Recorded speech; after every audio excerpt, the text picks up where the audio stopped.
guys. Yesterday I made a long Ascension update and I spoke about group consciousness and ourselves as a collective also while remaining our individualized I am presence, our own uniqueness of source expression.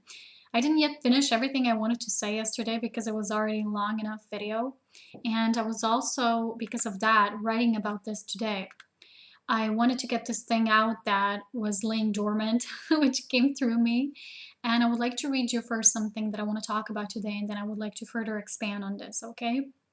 So, we are approaching the end of this year. This is also what is happening. If you haven't noticed, check your watch, check your calendars.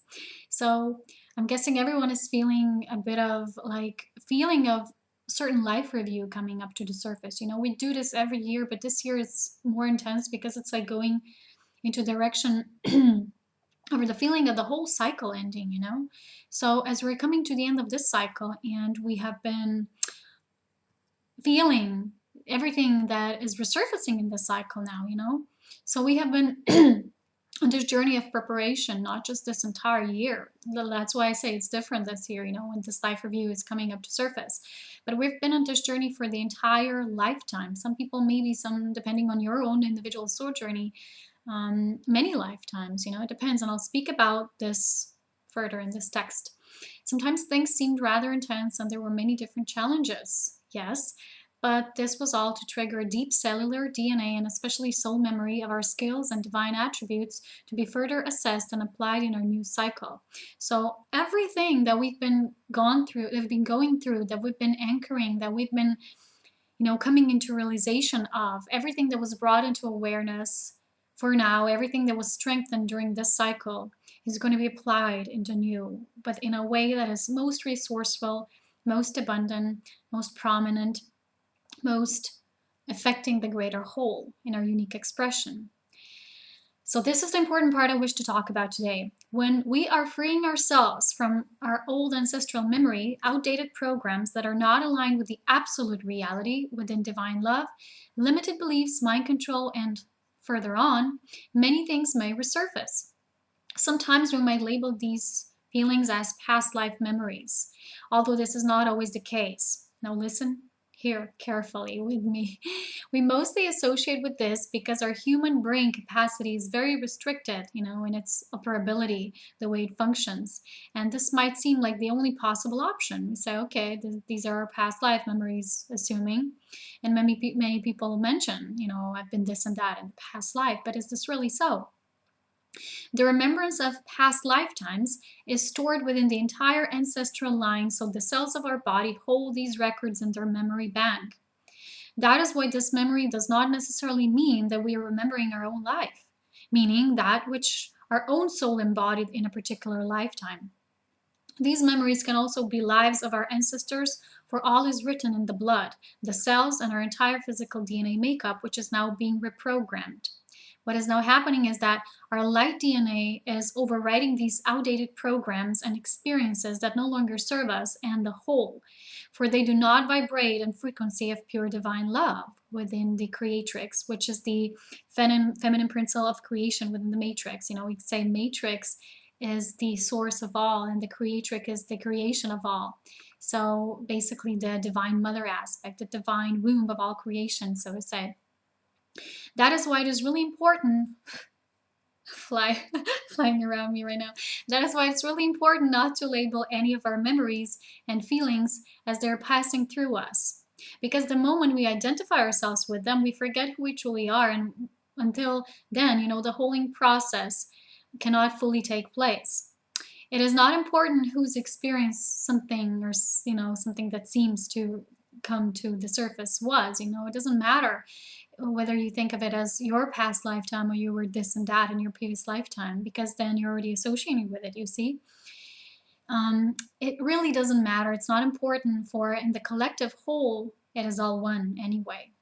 So through that, we are all spreading our wings and fly, and to be able to fly, to be ready to fly. So we are so ready. We are so ready for the liftoff. But first, we have to come to some acknowledgments that were in a way limiting us. You know, they were restricting us in these old paradigms. And one of them was this belief in something that comes to surface is your past life. So that was still a belief that kept us hostage in a way to this belief that everything we might, experience as a memory was something that was embodiment of our soul. Like I was saying yesterday, if you were to remember your entire soul journey, not just here, other realities, um, especially how your soul was evolving, as it emanated from the whole, from the group consciousness within the individualized I am presence, within the great I am whole, you just wouldn't be here. It wouldn't be necessary for you to be here. We're all explorers. That is why I was saying, but it's important through this exploration not to really associate with things, to identify, because the thing is, we came here to heal the whole, to make it whole once again. So basically, our DNA is shifting only if we allow it to really be expressed through the absolute reality, not our own perception through the human mind. I was reading again a book from Dolores Cannon yesterday, part of it. Sometimes I read paragraphs. That's how I read it just before the bed. I read a paragraph or two. If something catches my eye and if there's a message for me, and sometimes it's something totally different than what it says in the book. And just how I trigger and activate my own cell awakening and my own DNA remembrance of my light DNA. But it was something about, I don't know, it was something about this also, about remembrance and these types of things. And I know the client who was under hypnosis said that, wow, our conscious mind is such like an adult, like a child. It really doesn't understand things. It is so immature. So basically, like I said once, our spirit self is guiding our human self. So subconscious will have these blocks if our human conscious mind is not yet ready to perceive certain things. So until you're completely neutral within your perceptions as to not label these experiences as such and such, because then you're already negating them, you're not allowing just for the holding to take place naturally, then naturally you're just blocking this, and it means you're not ready to accept the absolute. So until then, of course, you're exactly where you need to be. I'm just saying that until we fully shift in our full spirit self embodiment here in this divine human vessels, we have to be aware of certain concepts. We have to be aware how things really work, how things really operate, in spirit matter balancing itself out. We have to be aware of some principles that are taking place. So with this information, I would like to also discuss something that I started yesterday about our soul journey, about these aspects. So, like I say, this is very much depending upon your own evolutionary soul journey. There are many variations of creations. They're built. Some are meant to exist to build worlds, to build created realities, so to say. There are those who are explorers. There are those who are builders. There are different archetypes, like you have elemental kingdom, and you have, even within the elemental kingdom, you have different structures like fire, earth, water, wind, different elements of nature and creation aspects. Where you have a certain planet, then you have different elemental kingdoms working with the aspects of that planetary consciousness, of that life being outplayed here in this certain reality. But it is really important, when we're thinking about this, that we don't go into thinking there's just one journey, there's just one aspect of creation, there's just one way how it is. For instance, someone might say, oh yeah, we've been on this journey of ascension for many lifetimes. Yes, if you feel so, if you feel this in your heart, then that is your truth, but it might not necessarily be the truth for someone else, especially, for instance, now these souls coming through now, very powerful souls, but most have not even been here to this planet yet. A lot of the souls who are here on the planet also have not been here yet. But because they are living the same ancestral memories, they exist within the same human template, they also carry these experiences and memories in their direct templates, like I described before. But I will now really go further more into something that was revealed to me in these conversations, and really spirit insights this weekend, was that basically, if you were, for example, a certain soul that kept rotating on the wheel of incarnation, let's say here on Earth, and you were experiencing many, many things and many, many cycles, and things might kept repetitive.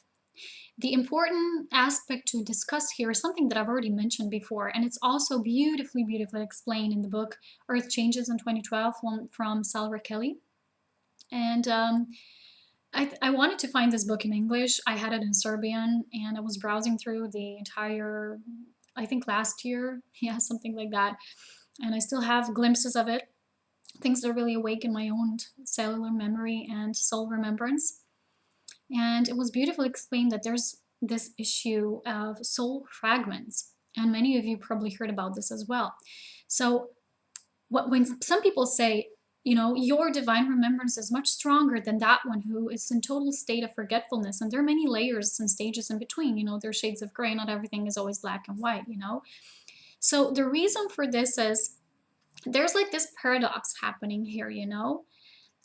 What was written, and I was guided to read again this sentence from Sal's book.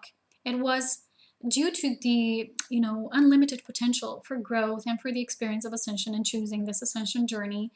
The souls who wanted to advance have been given this opportunity to keep repeating certain things. So the karmic wheel, the wheel of reincarnation, or so to say, I don't know how to best put it in words in my own language. It was placed so source will able to progress, you know. But at the same time, with each incarnation, with each embodiment, there was a possibility for certain soul fragments to remain there while the soul was returning to the greater group. It didn't take all of its essences there together. So that's where there were these fragments. And a lot of those souls who are now remembering and saying, oh, these past lives, they might have fragments, but not all these fragments that are coming there to the surface for them are their own, might be their ancestors through ancestry line. That is why I'm saying it's not important. Don't focus on that. Just allow and embrace what is coming through forth through you, what is there to be healed, to be embraced as a whole, collecting your soul essences and then returning to the greater whole. Doesn't necessarily mean you're dying. You're, sorry, bad expression, like crossing, you know, the other side or whichever side you want to imagine. It's not really what this video is about. But it's about the short message that I received, that it's very something, you know, the creator is also always experimenting with its creations. Like the whole message of that book is something I really like. And they say, can't you see how us, the co-creator gods, the issues that we have, the challenges that we have when we are experimenting through the principles of learning through free will? That is a very, very um, interesting undertaking. It is not always easy. So the thing is, the guidance that I received was a lot of those who have been reincarnating and going through these cycles, the same cycles, similar cycles, always like a different note, like a different texture, but still the same predominant cycle of what the whole of humanity has been learning during the last 26,000 years. So a lot of these fragments were there. So the whole of the soul, the whole of the essences were then never able to fully release and go back into the greater whole, the greater group soul and the over soul, and so on and so forth, joined together as one. That is why yesterday I was speaking about the group consciousness, embracing all those light codes of who you are as a being of the individualized I am presence within the all that is. So each time when that fragment was left there, the divine remembrance was in a way more veiled, a bit weaker. That is why when you say, oh, these children who come in now are more attuned, are more advanced, it's just that their divine remembrance is stronger. It doesn't mean they're better. Some people still think they're better. They're more divine. It's not true. They just come from more from the awareness that is already crystallized and pure. That's what I have a lot of the divine remembrance already stored in. And then when I was doing my own automatic writings, one of the reasons what I was writing and asking myself, so why do I know so many things? I don't always know how to verbalize them, but I know them, and people don't know them, and they want to read about them, and why do I know them through myself? You know, the message was simple. It was given that my divine remembrance is strong. It is strong exactly because of that. So the thing is here that now in this cycle, collecting all of these soul essences, everything is being pushed through you. It's like something, this process that is such a brilliant process, you know, this coming to an end of this cycle. It doesn't just mean what we think it means, what we expect it means to our human brain capacity that is very limited sometimes. It actually means coming back continuously to your full limited potential of divine remembrance. So you yourself can source the same divine principles and truths. So you remember your source, creator, essence, your potentiality, all of your divine essences, gifts, unique tools that you have programmed within you. And that is the coming of this cycle. All those who decide to are taking back their own true divine self. They're not really learning something new. They're basically rediscovering what was already there, but was maybe like kept aside every once in a while. The greatest analogy that I've received forth about this process that I'm explaining right now was the analogy of recycled paper. I used to study that long ago in the past. I remember we were studying about recycled paper. You have paper, you know, it's beautiful, bright, shiny white. I don't have a piece of paper right here now to show you. But, you know, the moment it starts recycling, you know, you get a different texture. It's never as pure anymore. It's like the opacity is different, and it's like a bit darker. But you know, it's like with energy, energy just changes form. It never really is gone. It never vanishes. It doesn't basically, you know, just go into nothingness. The same is with that white paper. Even though due to many recycling processes, the paper in a way apparently loses its original structure, whiteness, and like I say, original nature, original making as it how it was. It becomes different. It changes form, and it's like I said, more veiled. But the essence of the paper is still there. You see, that is the whole aspect of what I'm trying to say here. It's, I hope you're bearing with me right now, because it's kind of a difficult aspect to accept. It's kind of like this reciprocal nature, because everything in divine creation and its principles is actually reciprocal. It's gonna, you always have one within the two. You always have the coexistence of all, you see? So that is the way I try to explain it. And the paper, the originality of the first paper, it's never gone, because you never took it away. You never gave it to someone. You just redistributed in another form, and through different processes. You know, you process it in this way. You've changed, you've altered its frequency maybe, but the entire frequency is still held there.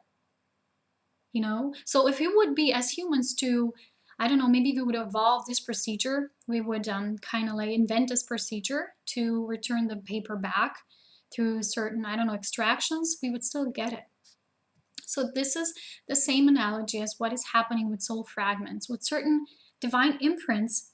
You know, soul imprints being imprinted on certain sub-realities, so to say, within the reality of all, that is, all of your experiences, all of your soul's journey as a unique individualized source essence.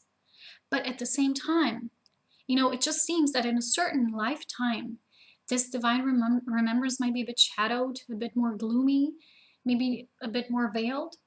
But the entire experience, the entire clarity, your divine remembrance is still there. And what is happening is this ascension process, we're bringing it forth.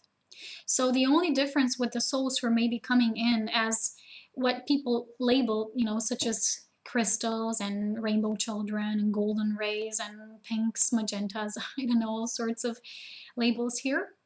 I'm not familiar with all, but these are just different manifestations of very pure consciousness, very pure awareness that is still remaining in its pure crystalline form, not altered in certain, you know, it's like laying off the debris, you know, and you're just then you're lacking some parts of your whole. You're not lacking, they're still there. You're just not deciding for it to remain with you at that time. You're going through the experience, you see? So this just means that the awareness there is more crystalline, more crystallized, more clear. And that's where they're here to guide, to be the pillars of light, the gatekeepers, the way showers, and you are probably one of those as well. So as we are really moving into this ascension process, and each one, like I say, we cannot make assumptions, because our soul they have different journeys. And not everyone has been on earth, you know, before, or many lifetimes, and we cannot just make those assumptions. We do not see everything through the absolute reality. For all, we can only know for ourselves. That is why it's important to go through this process in our own undertakings, through our own inner guidance, and see what is best for us to do in this preparation, to really have to experience the full return of our divine remembrance and restorage back of our true light DNA, as we truly are as light beings of divine love. Anyway, I hope this was helpful, and I also have a short message for all you guys. For all those of you who maybe still are willing to have like a personal timing downtime with me, like through a session or a spirit message, I will be starting with that back after the what is called the New Year's Eve, already in 2013 by then, because I'll be taking a short holiday break. I'll be posting, I'll be still here, but I won't be doing that for a while until there's New Year here for all of us. I'll be back with my messages shortly, and I'll talk to you soon. Much love to you all. Bye.